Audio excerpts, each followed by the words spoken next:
Welcome to Physics for You. Today we are going to discuss how to revise yourself for your exam.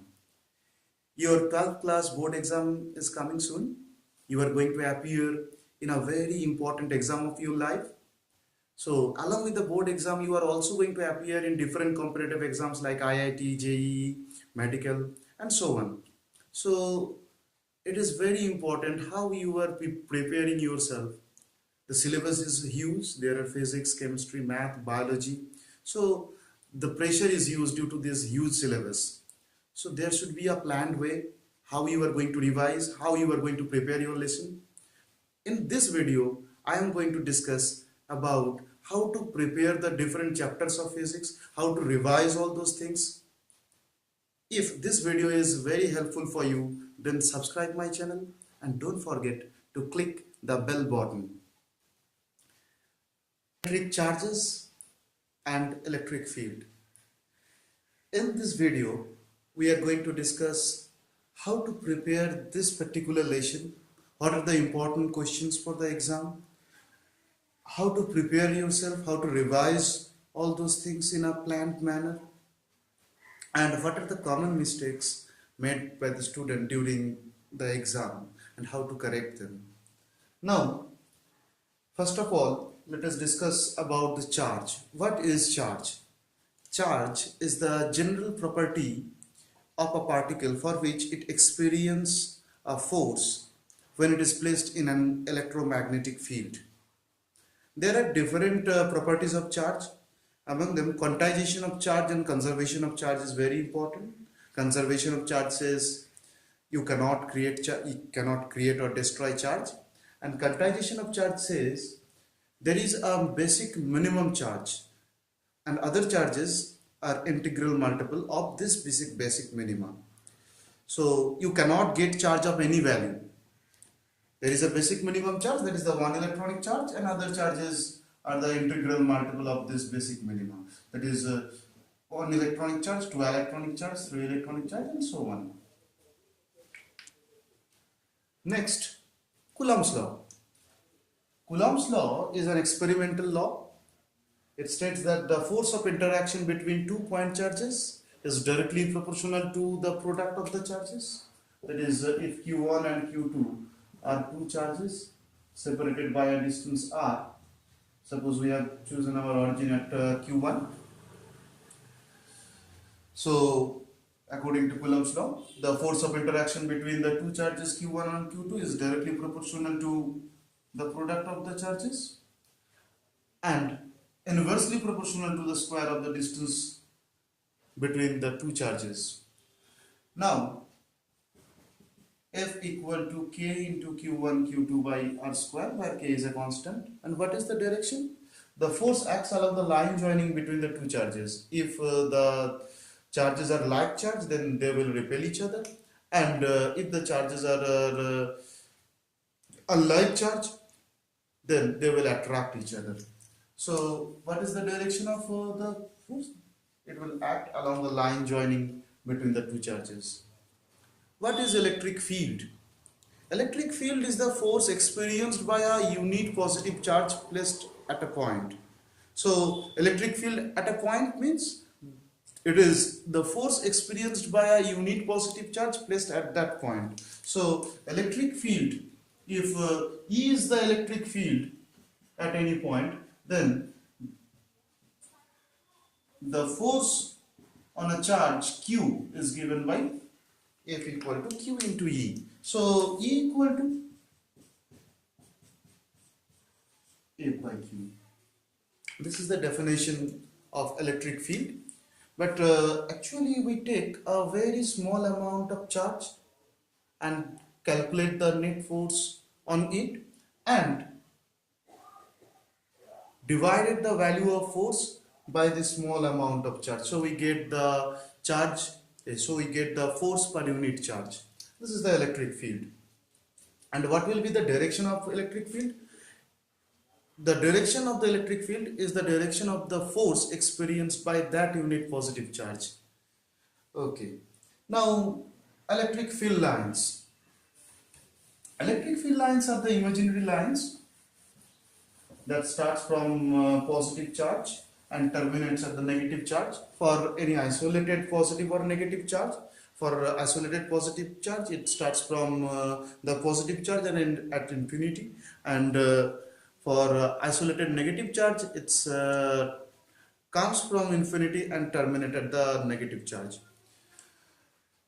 And no two field line can intersect each other. So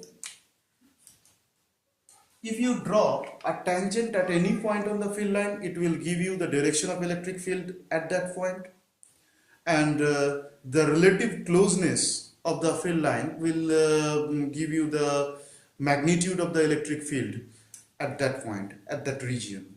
And no two field line can intersect each other. Electric field line should be a continuous line. If in a free region, in a charge free region, it should be a continuous line. And what about the lastly, electrostatic field line never form closed loop. They cannot form closed loop like the magnetic field lines. Okay, now electric field lines for some charge configuration, like if there are a positive charge and negative charge, then what will be the electric field lines? Those are the electric field lines.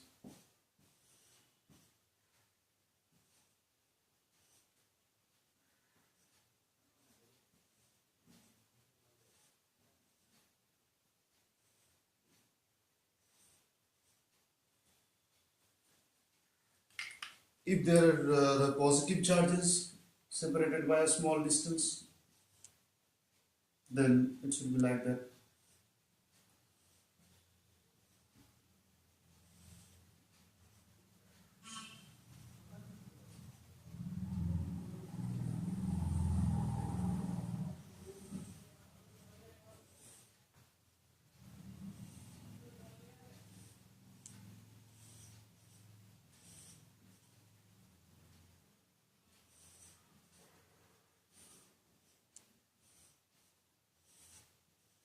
So those are the field lines for two positive charge separated by a distance. Here a positive and negative charge separated by a distance. And for isolated positive charge, it starts from the positive charge and goes straight to infinity. Now, electric, some problems are given, like there are two charge. One is 4 microcoulomb and another 2 microcoulomb, and the distance is given d. So they ask find out where the electric field is 0.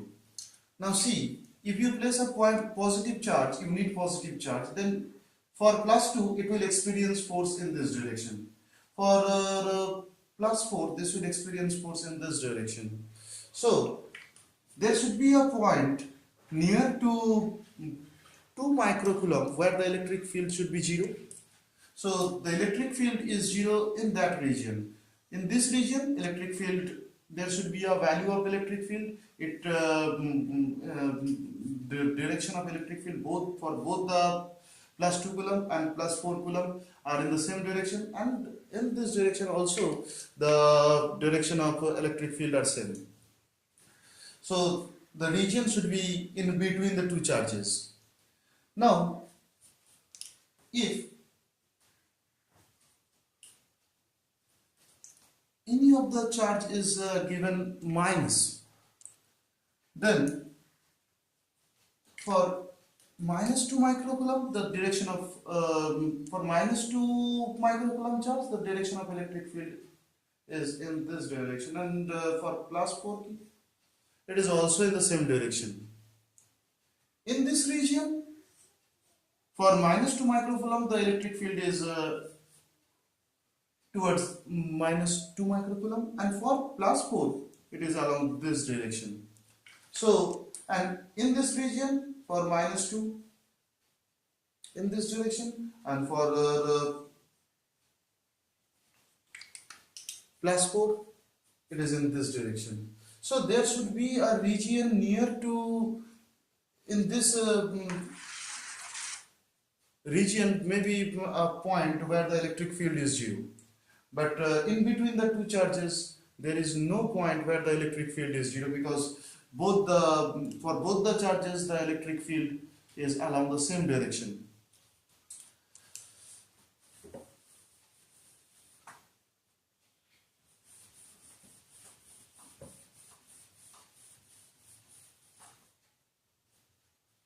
For a point charge, the electric field at any point is given by E equal to 1 by 4 pi epsilon naught Q by R square into R cap. Electric field, that is, here is some charge Q plus Q, for which the electric field at a distance R at the point P is given by this. E equal to 1 by 4 pi epsilon naught Q by R square into R cap. Now, electric dipole. If two charges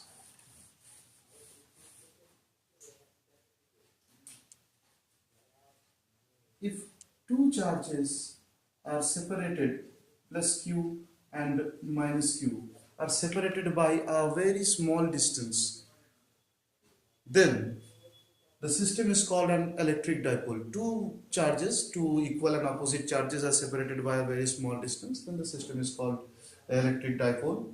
If 2d is the distance between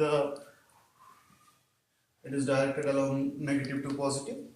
So if 2d is the distance of separation between the two charges, then the dipole moment P is given by P equal to Q into 2d. Now, what will be the direction of electric field what will be the direction and magnitude of electric field at any axial point of the dipole? At any axial point, for this you have to take the points of the speed. First of all, find out the electric field for plus Q charge at that point, then find out the electric field for minus Q at that point, then add them, and you will finally get the result. E axis equal to 1 by 4 pi epsilon naught P R by, that is, I have taken this distance as R. From midpoint, this distance is taken as R. So P R by R square plus A square whole square. So electric field is along the dipole moment. So electric field is along the dipole moment at an axial point. So there should be a 2P R by R square plus A square, D square. Here I have taken the distance as 2D, R square plus D square whole square. If R is much greater than D, then the equation becomes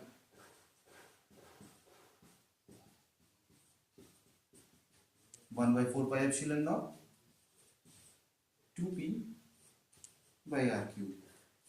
This is the electric field for an electric dipole at an axial point. Now, for the equatorial point, that is, equatorial point is a point on the perpendicular bisector of the dipole. So this is the dipole. There is the plus charge and minus charge. So this is the perpendicular bisector. So this distance is d, this distance is d, and the electric field is along this direction to d. So let P is that point. So for plus charge, the electric field here will be in this direction, and for minus charge, if you place a positive charge, plus Q will repel it in this direction. If you place a positive unit positive charge, minus q charge will attract in this direction. Now resolve this E1 and E2 along and perpendicular to the axis of the dipole. So you can see here if this is theta and this is also theta, if this is theta, if this is theta, this is also theta. So you can see E1 cos theta, E2 cos theta, and E1 sin theta, E2 sin theta. Now this is those two charges are equal in magnitude but opposite in nature. So the magnitude of the electric field, magnitude of E1 and E2 are same. So these two forces will cancel each other. These two components of the electric field will cancel each other, and these two components will be added. So the net electric field, if you calculate the net electric field, that is the 2E cos theta, E1 as E1 equal to E2, magnitude of E1 and E2 are same. That's the total electric field at the equatorial position is given by 2E cos theta, and finally 2E1 cos theta. Finally we will get equatorial 1 by 4 pi epsilon naught minus P dot R minus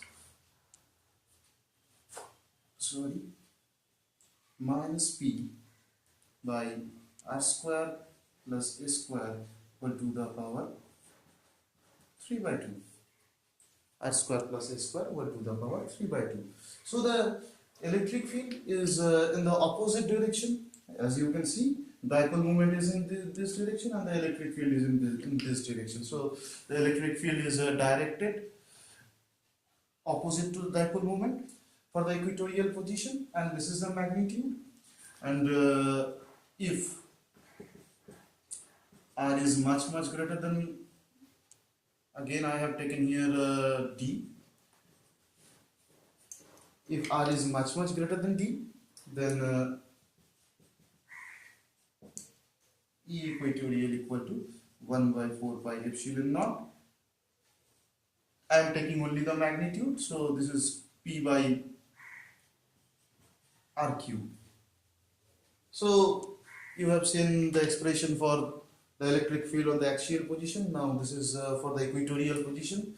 So E axial or E equatorial, if you find out the ratio, then you will get 2 by 1. That is the electric field at the axial point is double that of the electric field in the equatorial region.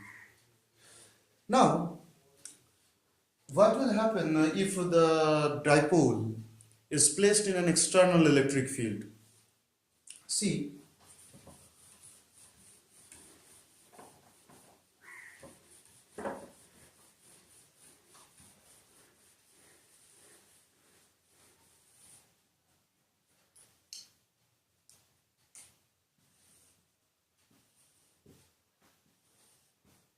how to represent uniform electric field.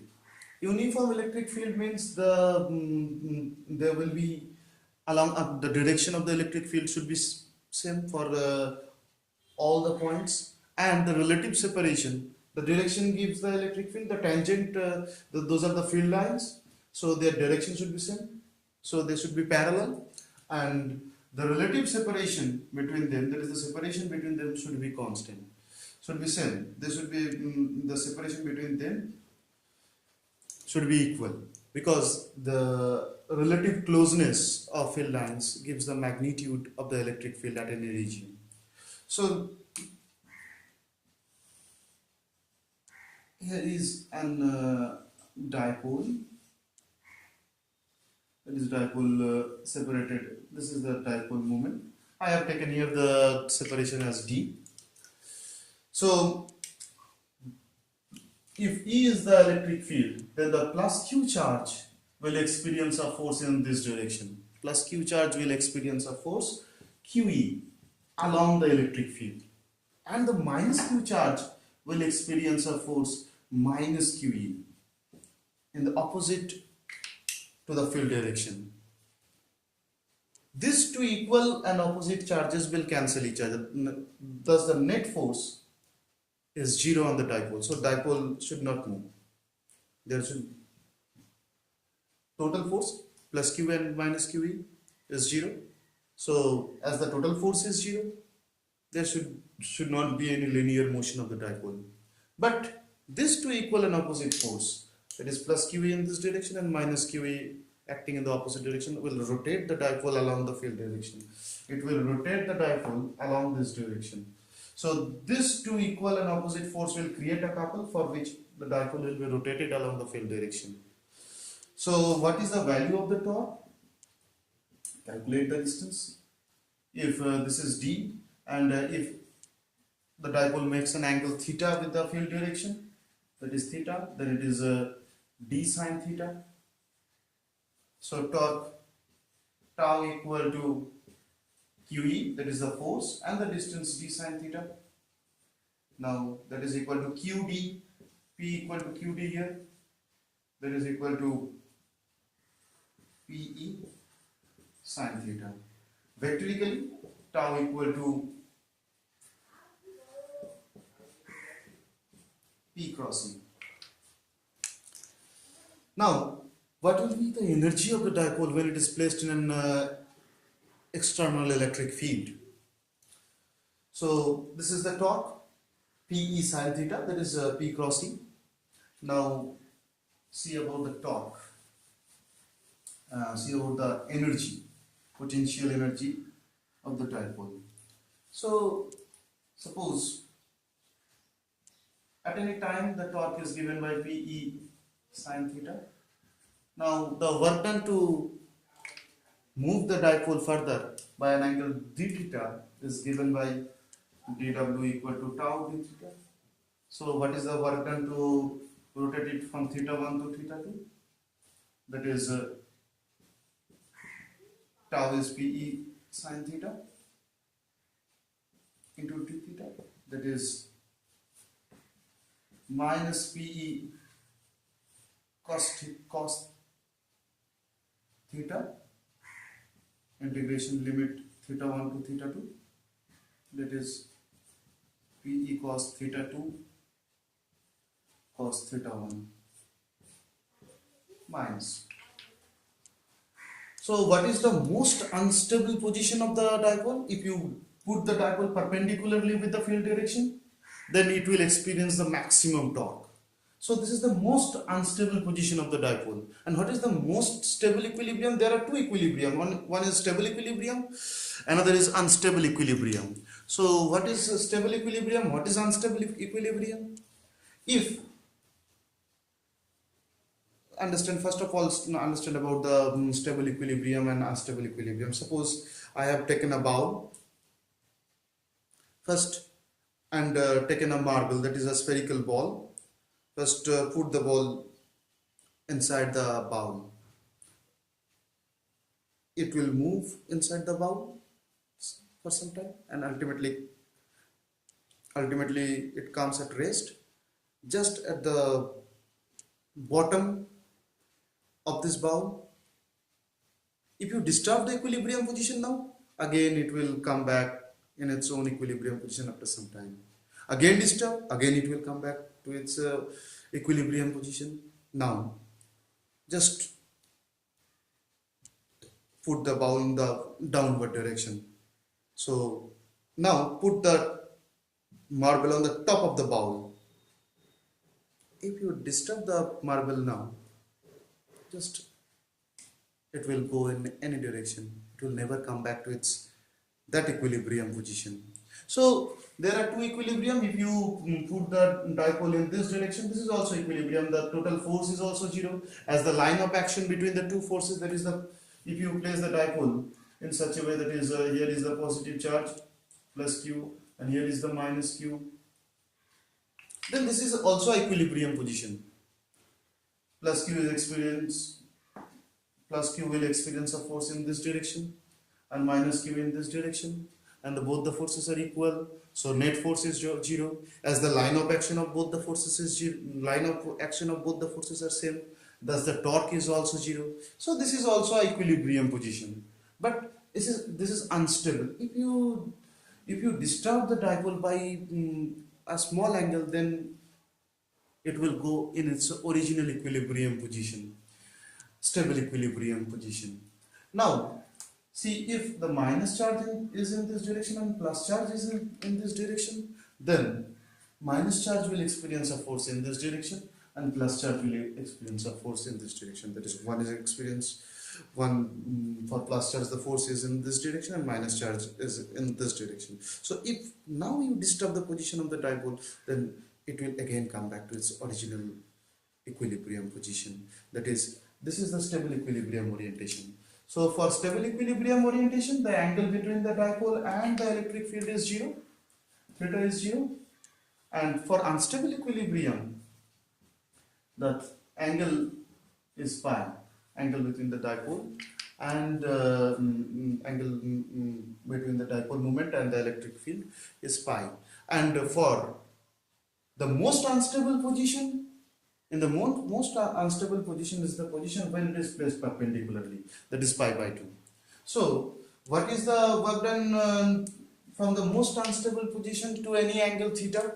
If you find out, if theta 1 is pi by 2, that is the most unstable position, and theta 2 equal to theta, then you can find out the work done as, so W equal to this. So work done is minus PE cos theta, that is minus P dot E.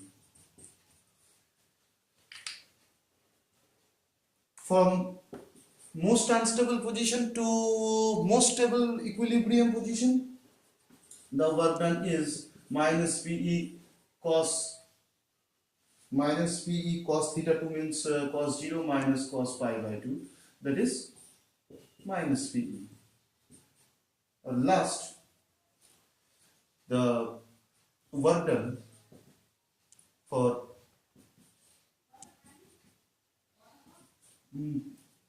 unstable equilibrium to stable equilibrium, the work done to rotate the dipole from unstable equilibrium to stable equilibrium, that is 0 cos pi. So this is 1, this is minus 1, so this is 2 PE, sorry, this is 2 PE. So this is the potential energy stored in the dipole. Now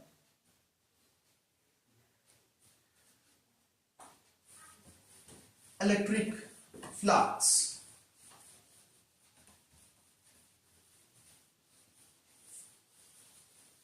What is electric flux? Electric flux gives the measure of electric field lines passing through any area. So how to calculate the electric flux?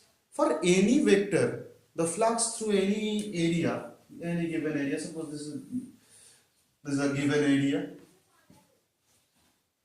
suppose the area is denoted by S, and this is a given vector A. Suppose A is just going through this surface.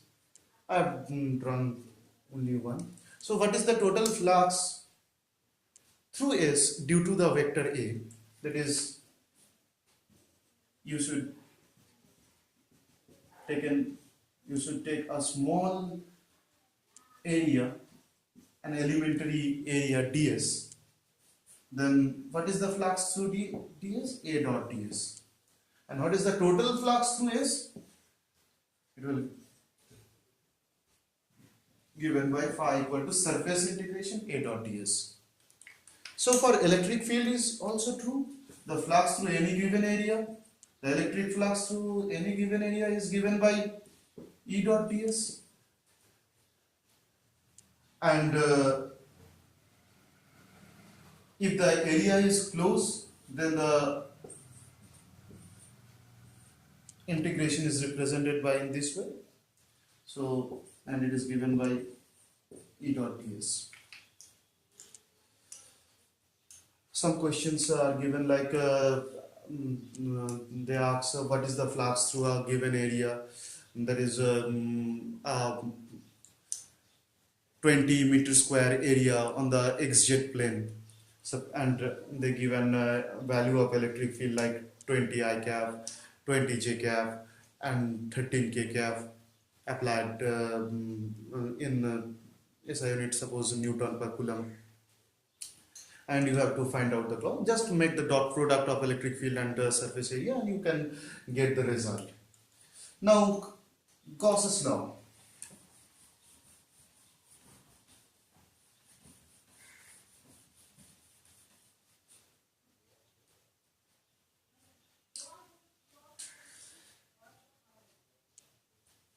Gauss's law tells that the total electric flux from a closed surface is epsilon 1 by epsilon naught times the charge enclosed by the closed surface. Suppose this is a closed surface and Q charge is placed inside the surface. Gauss's law tells that the total surface integration of the electric field vector, that is the flux, electric flux, the total surface integration of the electric field vector or the total flux from this surface is equal to the charge 1 by epsilon naught times the charge enclosed by the surface, that is phi, that is the electric flux, equal to closed surface integration. Remind that the surface should be closed. E dot ds should be equal to Q by epsilon naught, where Q is the charge enclosed by that surface, by this surface, and this is the flux.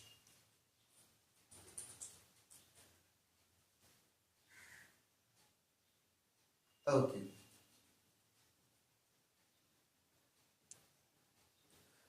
What about the net flux? What do you mean by total flux or net flux?